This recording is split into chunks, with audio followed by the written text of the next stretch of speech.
Well, hi, guys. It is John C. Morley here, serial entrepreneur. It's always great to be with you on Inspirations for Your Life. Today is April 13, 2025. For those of you that are celebrating Palm Sunday, happy Palm Sunday or happy early Passover. For those of you that celebrate that. And, we have a great show. We always have a great show. The master topic for the week is what you say, what you do, who you are. And so it's great to be with you. Our granular topic for today is clarity over chaos, fixing communication before it breaks, Series 4, Show 16, Episode number 2. So welcome, everyone. Thanks so much for joining me. Be sure to go head out to the kitchen if you're hungry. Maybe you want to get something to drink. Maybe that's hot. Maybe that's cold. Maybe it's something to eat. Maybe it's a snack. Maybe it's something sweet. Maybe it's something tart. Maybe it's healthy or maybe it's not. But that's totally up to you. And hurry on back so we can kick the show off, all right? Okay. I'm your host, ladies and gentlemen. I'm John C. Morley, serial entrepreneur. As I said, it's always a privilege, a pleasure, and honor to be with you guys every single time you come when I'm on live, or if you watch some of my replays. I'm really grateful to have you with me here at Inspirations for Your Life. So thank you so much, ladies and gentlemen, for deciding to watch the show tonight or listen or on the replay. Thank you. So, I want to say that today's topic, okay, is one that gets missed a lot. We're diving into one of the most underrated superpowers in both leadership and life. What is that? It's clarity. In a world overloaded and inundated with information, distractions, and constant noise, clear communication can be the difference between success and a struggle. So whether you're leading a team, growing a business, navigating relationships, or just trying to stay aligned with your personal goals, clarity keeps you grounded, confident, and connected. Today's episode, clarity over chaos, fixing communication before it breaks, is your blueprint to transform confusion, ladies and gentlemen, into connection. So let's go ahead and jump in, all right? So the first point is where we'll start, and that is, yes, clarity beats speed. Clarity beats speed. And so in our fast-paced culture, speed is often praised as the ultimate metric of productivity. But when it comes down to communication, speed without clarity is a recipe for imminent disaster. Rushed emails, half-answered texts, or vague instructions may feel efficient in the moment, but they create havoc and confusion, wasted time, frustration, and lots of lost resources, including money later. Clarity ensures that your message is not only received, but understood and actionable. It's better to take a few extra moments to craft a clear message than to spend hours cleaning up misunderstandings. Clear is kind. Slow down to go faster. That's right, I said that right. Slow down to go faster, slow down to go faster. Because when people understand you for the first time, everything just 10 times. It accelerates naturally. All right? I think that's important to know. Number 2, the cost of miscommunication. Miscommunication isn't just a minor inconvenience. It's expensive. It drains time, resources, relationships, even reputations, and it can even lead to legal implications, unfortunately. From project delays to fractured trust, the consequences of unclear communication ripple through organizations and personal lives alike. Whether you're at school, whether you're at college, whether you're in your family, whether you're volunteering somewhere or it's at work, it's a big problem. Studies have shown that companies lose millions each year due to poor communication. And beyond dollars, it also costs emotional energy. And so misunderstandings breed resentment, anxiety, and disengagement. Whether it's a missed meeting or a major strategic error, most conflicts can be traced back to unclear messaging. You'll remember the game telephone, right? And the word never came out the other end the way you said it. In fact, I remember doing this one time, and at the very end, somebody said, "Oh, when is lunch?" And that wasn't the word. I think we started out with something like, did everybody enjoy the book? And slowly that changed after we got through like 65 people. So whether it's a missed message or, like I said, a major strategic error, most conflicts can be traced back to unclear messaging. Investing in clarity isn't optional. It's essential for efficiency, harmony, and success. Number 3, ladies and gentlemen, that is early warning signs. So before communication completely breaks down, it often sends out warning signals. You just have to know how to spot them. Frequent clarifications, repeating questions, a rise in mistakes, or even subtle disengagement from your team can indicate the clarity is breaking down or lacking. Don't wait until it's a full-blown crisis, right? Tune into those small cues. Are people always circling back? Do meetings have people more confused than they do inspired? Recognizing these early symptoms gives you the chance to course correct, reset expectations, and rebuild clarity before chaos takes over. Number 4, tools for automatic clarity. You don't need to reinvent the wheel, guys, to make your communication crystal clear. Leverage simple but powerful tools like checklists, templates, shared dashboards, and feedback loops to bake clarity into the systems you already have. Using project management platforms like, there's so many, there's Monday, there's Asana, there's so many of them, or even a good old-fashioned standard operating procedure can reduce the back and forth and eliminate the guesswork and the frustration. You see, nobody wants to do something 100 times. They want to do it right the first time, whether it's, like I said, at work or at school in a project, or, maybe it's even in like something you're volunteering, like maybe you're part of a play. And if people don't do things the right way, whether they want to intentionally or not, it rubs off the wrong way. Like, you don't really care and everybody else cares.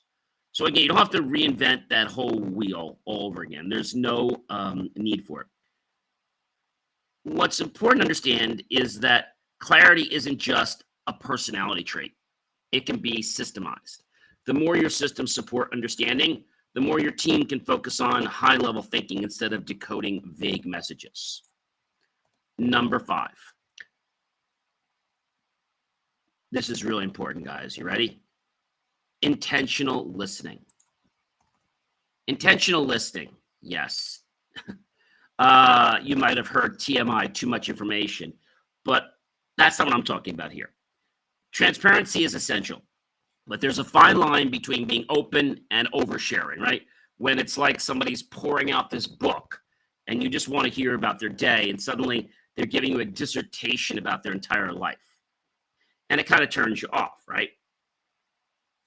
Real transparency builds trust. While TMI, too much information, can confuse, overwhelm, and frustrate your audience, the key is strategic vulnerability is there. Share what's needed to establish honesty and alignment, but stay focused on what serves the situation. Good communicators know when to give context and when to hold space. Clarity is about being relevant and real, not dumping every thought or detail. Less noise, more signal, more, let's say, more, we say clarity, but more meat, more intention, more direction. Number 7, clarity builds culture. All right, clarity builds culture. Culture isn't built in a break room. It's built in every conversation, every email, and every moment of alignment or misalignment you have. When clarity is a core value, it ripples into how people behave, how they collaborate, and how they lead. Teams that prioritize clarity avoid toxic gossip.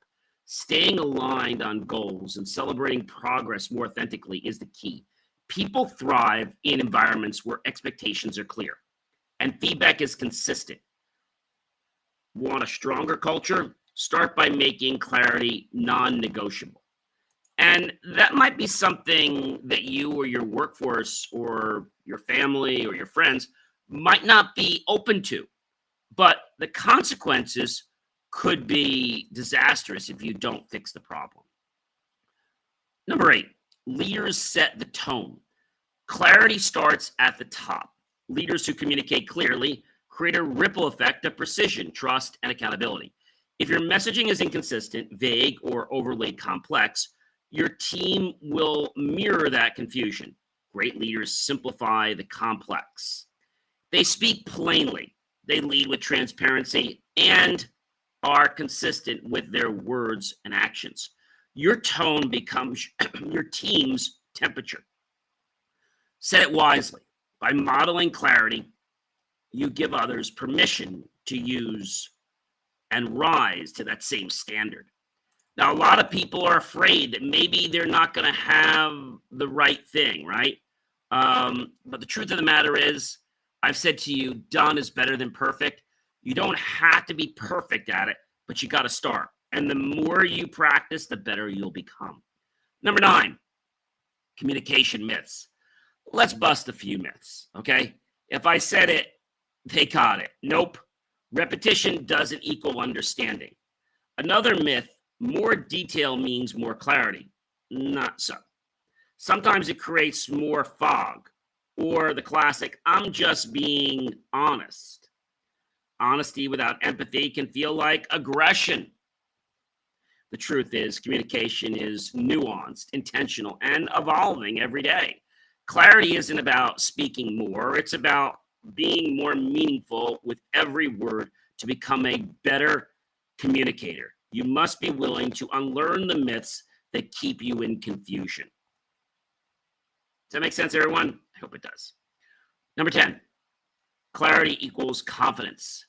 There's something magnetic about someone who knows what they're saying, why they're saying it, and who they're saying it to. Clarity radiates confidence, not arrogance. But grounded self-assurance is key, guys. Whether you're pitching an idea, addressing a team, or having a tough conversation, clarity gives you your words weight. This could be a conversation with a friend, family member, significant other. Maybe you're called in at your school because they said you did something. You didn't, but you want to make sure that you keep your composure. You want to not try to challenge it. You want to just speak the facts. And you know something? You will come out on the ahead, all right? So when you're clear on your message, others lean in. Confidence isn't loud, it's understood. And when clarity becomes your communication default, confidence becomes the natural result.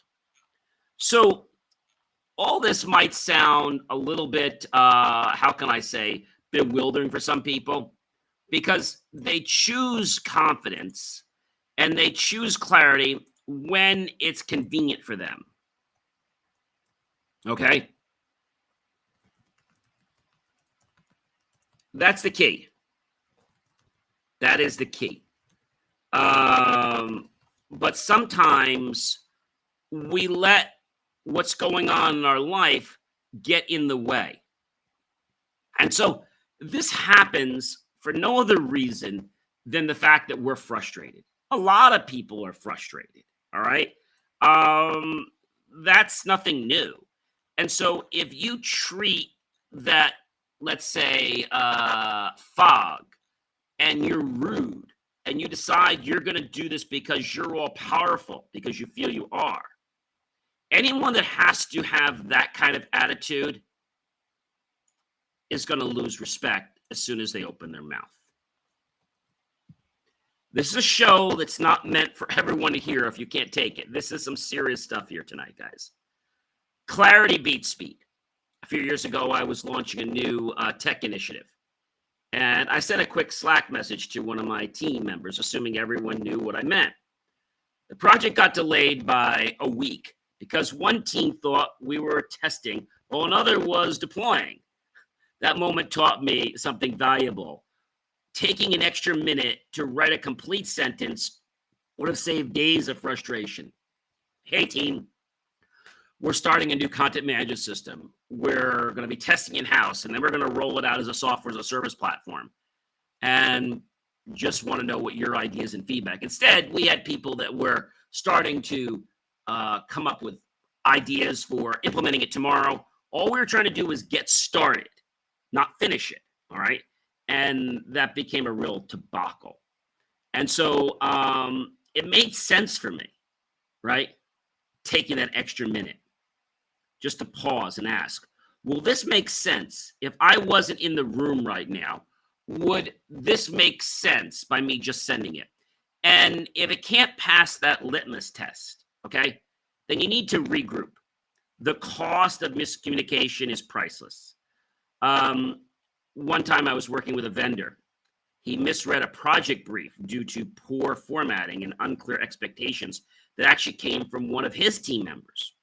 What should have been a 2-week job turned into over a 2-month nightmare at our cost.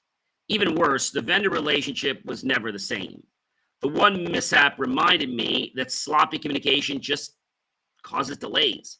It damaged trust and drains morale. And within 6 months, we unfortunately let that vendor go and pick someone else. Now, I love the people. They were great, but I just couldn't work with a company that was so unprofessional, that just was like throwing things out. I mean, they're the kind of people that if you were having lunch and they were going to give me a copy of their work, it would probably still have lunch or jelly stains or sandwich gravy on it. Like, that's just, that's disgusting. Number 3, early warning signs. I noticed a team member asking the same question in 3 different meetings. At first, I thought they just weren't paying attention. But after pulling them aside, I learned they genuinely didn't understand the project goals. That was a wake-up call for me. Just because something is clear to me doesn't mean it's clear to everyone. Early questions aren't annoyances. They're signals to slow down and realign. You know, many businesses do this. Many colleges do this. They put out all these, I should say, a plethora of rules.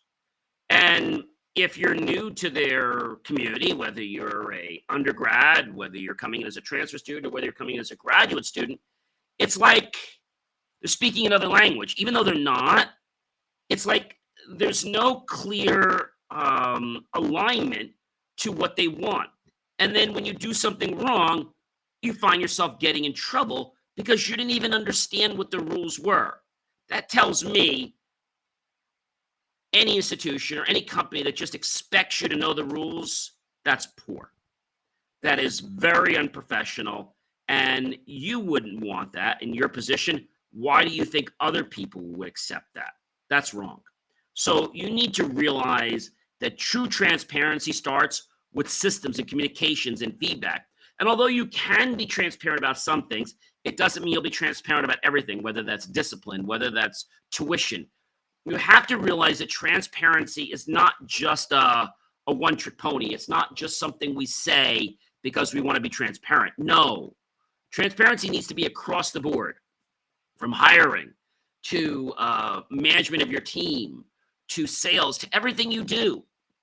Number 4, tools for automatic clarity. During a massive system upgrade, we introduced a new sheet that outlined deadlines, roles, and responsibilities. The clarity it brought was incredible. No more guessing who was doing what. That simple tool turned chaos into a calm environment.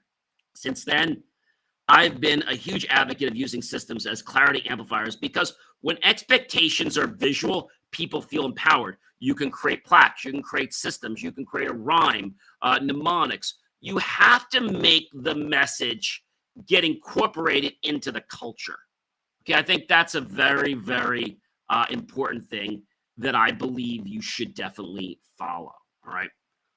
Number 5, intentional listening. A client once shared an entire vision during a meeting and almost missed the most critical insight because the other people were mentally planning the response. I noticed other people in the room that thought they were paying attention as they leaned in and repeated what was heard. That moment of presence changed everything. It was then that I actually leaned toward them and I actually just listened and didn't say a word. when everyone else in my room was just trying to figure out, how do we rebut that? You don't need to rebut it. Gentleman said to me, John, I said, yes, sir. You're the first person who really heard me. I said, I'm sorry? You're the first person that actually listened with his ears. That moment reshaped how I listened, not for a reply, but for an understanding. When you work with somebody, do you do it because you're listening, or are you just waiting for a reply? Transparency versus TMI. Years ago, I remember sharing a brief during a team meeting and even explaining some personal frustrations in the name of authenticity. Although the result was meant to be of a high level, my team got so confused and concerned rather than motivated that people weren't sure whether they were going to have a job the next day. And I realized I blurred the line between being transparent and being too raw. Since then, I've learned to ask, is this helpful in building trust, or am I just adding noise to the current situation? Being clear means curating, not dumping what you share. And so, number 7 is clarity builds culture. When I took over a struggling team, one of the first changes I made as I was helping a client was I started holding weekly clarity check-ins. No fluff, just align goals, feedbacks, action steps. You can even check in with me on Slack. I even asked people to send me a weekly Slack update of their goals if they couldn't do a phone call or Zoom. Within 2 months, performance improved, and the people at that company were basically so happy to come to work. Big difference from before. That's when it hit me. Clarity isn't just operational, it's emotional. It tells people they matter enough to not be left in the dark. Okay? And so, number 8 is leaders set the tone. Early in my leadership journey, I used to overcomplicate my language to sound smart. But I realized, this is from many, many years ago, it's not about sounding smart. It's about coming from a point of integrity. What do I mean? That was my aha moment. I started simplifying my language and noticing team morale rose and mistakes dropped. Your words either build bridges or they put up walls. Clarity is the most generous tone a leader can set. Now, of course, there's different people you can be with.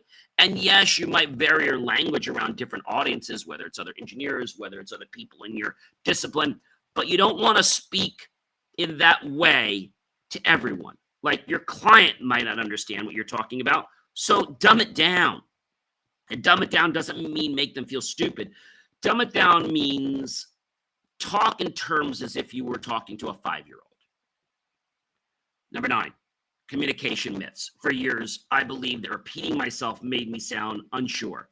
So I avoided it. But then I worked with a coach before I became a coach many years ago. And he said to me, John, repetition with variation creates understanding.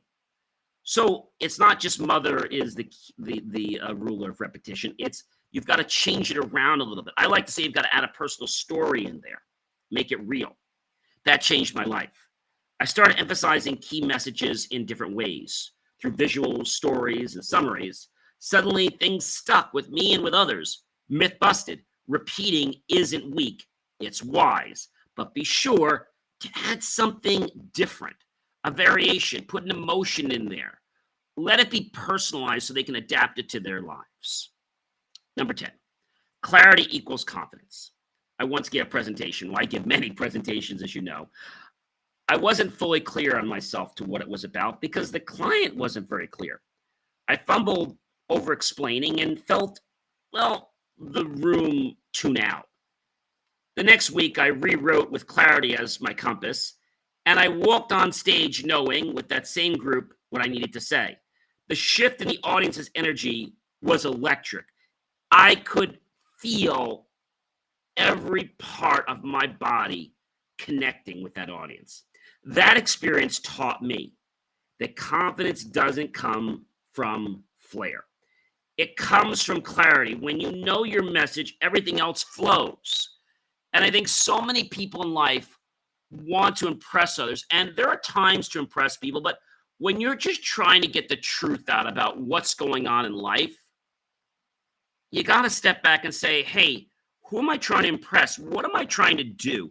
And that might be something that is going to frustrate some people. But if I get the message across to you, like, hey, you need to cross the street, you get the message.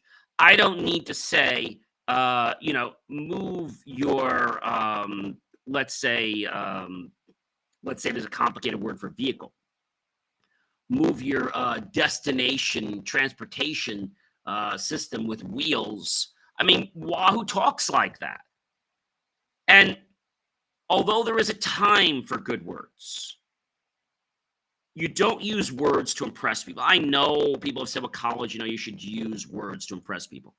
When the words are in your own vocabulary and you're using them as part of your natural persona, that's fine. But don't go learning words so you can impress people. This nonsense about learning words for college is crazy. I know, because a lot of the tests that you take, they want you to learn vocabulary words, and I get it. But I think in some regard, it's probably the worst thing that they're teaching people. Yes, you have to do it to get in. And now more colleges are starting to be concerned about the scores and not about the integrity and the clarity of the person. That's sad. From this week, I hope that all of you will dig really deep inside your heart and your mind and realize that clarity is just one step away from you. You can be clear. You can start building integrity, even if everyone says you can't. Integrity is showing up every day. It's living with the purpose that you believe in, not a purpose that someone says you have to be, right? And if people are knocking you down, I got news for you. Those are people that you do not want to be around. Hey, that rhymes. If they're knocking you down, you don't want to be around. And so when we think about how do we be clear, we have to just start with something real simple. What is the main message I'm trying to convey? I'm trying to convey that I have integrity, that I have honesty, that I've done the right thing, that I'm doing the right thing. That's my message, right? And when I go in, I don't need to put that over a lot of hieroglyphics or make it sound like I'm this billion-dollar speaker, even though I speak everywhere. I spoke at Harvard. I spoke at Yale. I spoke at lots of corporations. I think that's a big challenge for people because they feel that they've got to impress, right? Of course, we always say you have to dress with the right type of clothes so that you look presentable, but it doesn't mean you have to go in there wearing a tuxedo. Well, ladies and gentlemen, I am John C. Morley, serial entrepreneur. I hope you're enjoying the rest of your Sunday. Please do check out BelieveMeAchieve.com for more of my amazing, of course, inspiring creations. I'm going to catch you guys tomorrow. Take care, everyone.